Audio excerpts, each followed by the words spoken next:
नमो नमः।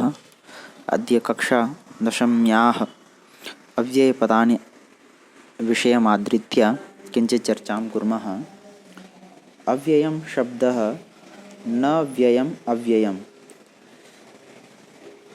नई तत्पुरुषसमासः न इत्यर्थे निषेधार्थक व्ययम परिवर्तन अथवा बदलाव, अर्थात वे शब्द जिनमें कभी भी कोई बदलाव नहीं होता है उन शब्दों को अव्यय कहते हैं। यदि उसके लक्षण पर ध्यान देते हैं तो सदृशं त्रिषु लिंगेषु सर्वासु च विभक्तिषु वचनेषु च सर्वेषु यन्न वेति तदव्ययम्, अर्थात यत् सर्वेषु लिंगेषु सर्वासु विभक्तिषु सर्वेषु वचनेषु न परिवर्तते तद अव्ययम्, अर्थात जिन शब्दों का तीनों लिंगों में माने सभी लिंगों में सभी विभक्तियों में सभी वचनों में कभी भी कोई भी परिवर्तन नहीं होता है उन शब्दों को हम अव्यय कहते हैं।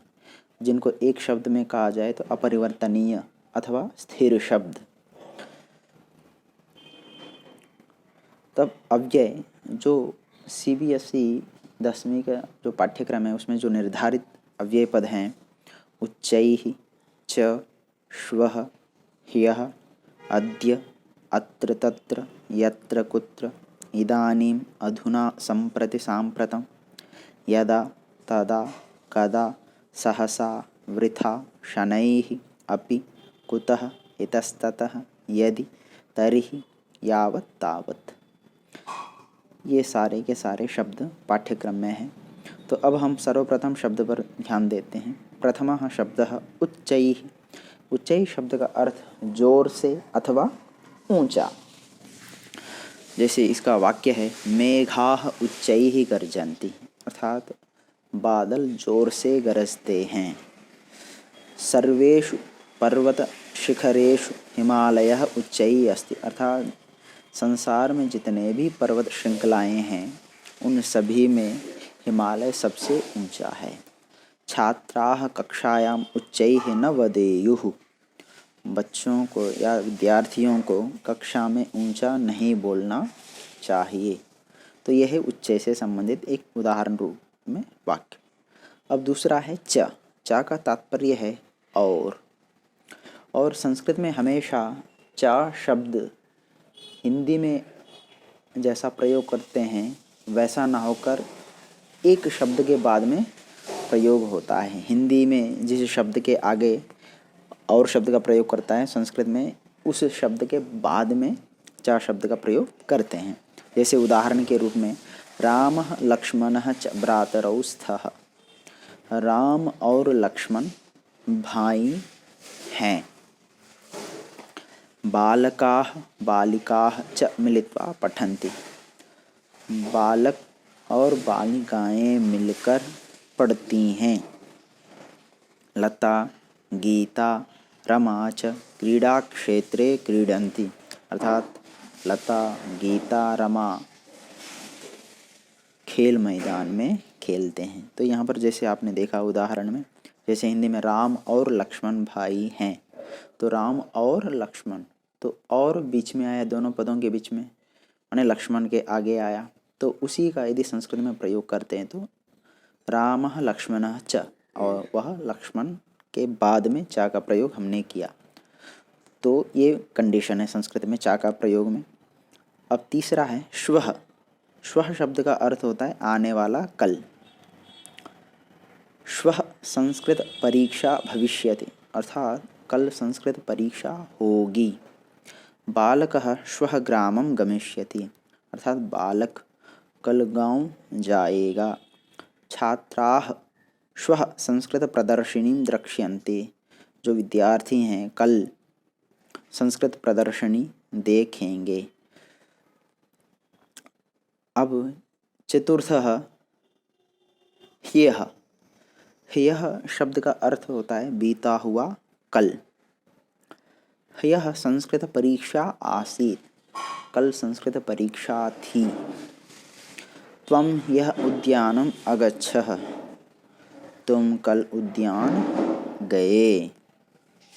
बालकाः ह्यः अभिज्ञानशाकुन्तलं नाटकं द्रष्टुम अगच्छन्। कल बालक अभिज्ञानशाकुंतल नामक नाटक देखने गए। तो जो भी बीते हुए कल के लिए हम हमेशा या शब्द का प्रयोग करते हैं। अद्य, अद्य शब्द का अर्थ होता है आज। प्रणवः अद्य वाराणसीं गच्छति। प्रणव आज वाराणसी जा रहा है। छात्राः अद्य वृक्षारोपणं कुर्वन्ति। विद्यार्थी आज वृक्षारोपण कर रहे हैं। विद्यालये अद्य वार्षिकोत्सवः अस्ति। विद्यालय में आज वार्षिकोत्सव है। छठा है अत्र तत्र। अत्र तत्र शब्द का अर्थ होता है यहाँ वहाँ। अत्र रामः पठति, तत्र कः पठति। यहाँ पर राम पढ़ रहा है, वहाँ पर कौन पढ़ रहा है। अत्र केचन जनाः धावन्ति, तत्र के चलन्ति। यहाँ पर कुछ लोग दौड़ रहे हैं, वहाँ पर कौन चल रहे हैं। अत्र सुवृष्टिः भवति, तत्र कृषकाः नन्दन्ति। यहाँ पर बहुत अच्छी बारिश हो रही है, तत्र वहाँ पर किसान लोग बहुत प्रसन्न हैं इसको देखकर, क्योंकि कृषि हमेशा बारिश पर ही निर्धारित है। बिना बारिश का कृषि संभव नहीं है, तो इसलिए किसान लोग प्रसन्न हैं। तो सप्तम है यत्र कुत्र, जहाँ कहीं। रामः यत्र कुत्र गच्छति साफल्यं प्राप्नोति। अर्थात राम जहाँ कहीं जाता है वहाँ पर सफलता ही प्राप्त करता है। छात्राः यत्र कुत्र अवकरं न क्षिपन्ति। जो विद्यार्थी हैं वो जहाँ कहीं भी कूड़ा नहीं फेंकते हैं, माने जहाँ जिसका स्थान है वहीं पर छोड़ते हैं। स्वामी दयानंदः यत्र कुत्र गतवान् वेदोपदेशं कृतवान्। महर्षि स्वामी दयानंद जी जहाँ कहीं भी गए वहाँ पर उन्होंने हमेशा वेदों का उपदेश किए। अष्टम इदानीम अधुना संप्रति सांप्रतम। ये जितने भी चार शब्द आप देख रहे हैं, इन चारों शब्दों का अर्थ एक ही है। अब, अभी या इस समय, इनका अर्थ यही है। चाहे अब कह लो, अभी कहो या इस समय कहो, इन चारों का अर्थ एक ही है, एक समान है, पर्यायवाची शब्द हैं। तो इसलिए एक उदाहरण में दिया, बालकाः उद्याने इदानीम अधुना संप्रति सांप्रतम योगम कुर्वन्ति। बच्चे उद्यान में अब योग कर रहे हैं। छात्राः इदानीं संस्कृतं पठन्ति। बच्चे इस समय संस्कृत पढ़ रहे हैं। अधुना छात्राः कक्षासु सन्ति। अब विद्यार्थी कक्षाओं में हैं। तो यहाँ पर अब शब्द के लिए इन चारों में कोई भी प्रयोग करें तो आपका वाक्य ठीक होगा, सही होगा। अब नवमा है यदा, जब। यदा वसंतागमनं भवति तदा कोकिलः कूजति। जब वसंत का आगमन होता है तब कोयल कूजती है, कूकती है। यदा भानुः उदयति तदा तमः नश्यति। जब सूर्य का उदय होता है तब तमः माने अंधकार समाप्त होता है, क्योंकि सूर्य उगते ही इस संसार से धीरे धीरे अंधकार का नाश होता जाता है। तो इसलिए यह वाक्य है। यदा मेघाः गर्जन्ति तदा मयूराः नृत्यन्ति। अर्थात जब बादल गरजते हैं तब मयूर नाचते हैं। ये प्राकृतिक सौंदर्य है यह। अब दशमः शब्दः तदा, तब। तदा शब्द का अर्थ होता है तब। यदा रामः अत्र आगच्छत् तदा वृष्टिः अभवत्। जब राम यहाँ पर आए तभी बारिश हुई, वर्षा हुई। यदा छात्रः पठति तदा सफलः भवति। जब छात्र पढ़ता है तभी सफल होता है। यदा वृष्टिः भवति तदा कृषकाः प्रसन्नाः भवन्ति। जब बारिश होती है तब किसान लोग प्रसन्न होते हैं। एकादश। कदा शब्द का अर्थ होता है कब। बालकः ग्रामात् अत्र कदा आगमिष्यति। बालक गांव से यहाँ कब आएगा। त्वं स्वनगरं कदा आगच्छः। तुम अपने नगर को कब गए। सः कदा पठितुमिच्छति। वह कब पढ़ना चाहता है। कदा शब्द का अर्थ कब है, तो ये वाक्य उदाहरण के रूप में। अब द्वादश सहसा। सहसा शब्द का अर्थ होता है अचानक अथवा तुरंत, एकदम। सहसा विदधीत न क्रियाम। हमें कोई भी काम अचानक नहीं करना चाहिए, तो हमेशा सोच समझकर कोई भी काम करना चाहिए, तो अचानक कोई भी काम नहीं करना चाहिए। कक्षायाम सहसा प्रधानाचार्य आगच्छत्। अचानक एक दिन कक्षा में प्रधानाचार्य आ गई। सहसा वृष्टि भवति, माने अचानक बारिश हुई या हो रही है, प्रारंभ हो गई। तब त्रयोदश वृथा। वृथा शब्द का अर्थ होता है बेकार अथवा व्यर्थ। कक्षायाम छात्राः वृथा न वदन्ति। कक्षा में पढ़ते समय बच्चे व्यर्थ नहीं बोलते हैं। समुद्रे वृष्टि वृथा अस्ति। यदि समुद्र में बारिश होती है तो वो सब बेकार है, उसका कोई फ़ायदा नहीं है। समयः वृथा न करणीयः। हमें समय को व्यर्थ नहीं करना चाहिए, बेकार नहीं करना चाहिए, उसका हमेशा सदुपयोग करते रहना चाहिए। चतुर्दश शनैः। शनैः शब्द का अर्थ होता है धीरे। कच्छपः शनैः चलति। कछुआ धीरे चलता है। वृद्धः मार्गे शनैः चलति। जो बड़े व्यक्ति, जो वृद्ध व्यक्ति हैं, वो मार्ग में धीरे धीरे चलते हैं। शिशुः शनैः वदति। जो छोटा बच्चा होता है वह धीरे धीरे बोलता है। पंचदश अपि भी। रामेण सह लक्ष्मणः अपि राक्षसान् हतवान्। अर्थात राम के साथ लक्ष्मण भी राक्षसों का वध किए थे। अहम अपि विद्यालयं गच्छामि। मैं भी विद्यालय को जाता हूँ।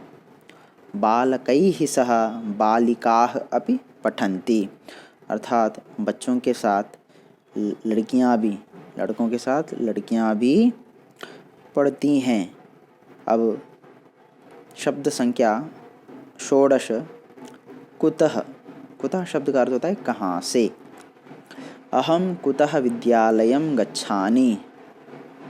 मैं कहाँ से विद्यालय को जाऊं, या मुझे कहाँ से विद्यालय जाना चाहिए।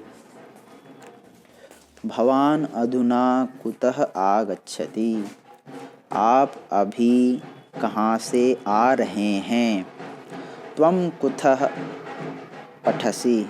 त्वं कुतः पठसि माने तुम कहाँ से पढ़ रहे हो, तो कहाँ से। सप्तदश इतस्ततः। इधर उधर, इधर उधर। वने पशवः इतस्ततः भ्रमन्ति। अर्थात वन में पशु जीव हैं जो, वो इधर उधर भ्रमन्ति, घूम रहे हैं।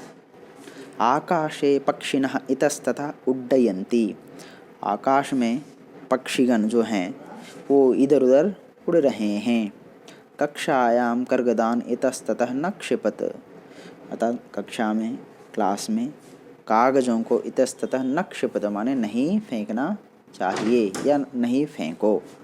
ठीक है जी, हमें मत फेंको इधर उधर, क्योंकि ऐसा फेंकने से एक तो स्वच्छता नहीं रहेगा, और हम जितना पेपर को बर्बाद करेंगे उतना हमारे पर्यावरण को नुकसान है, तो इसलिए ऐसे काम नहीं करना चाहिए।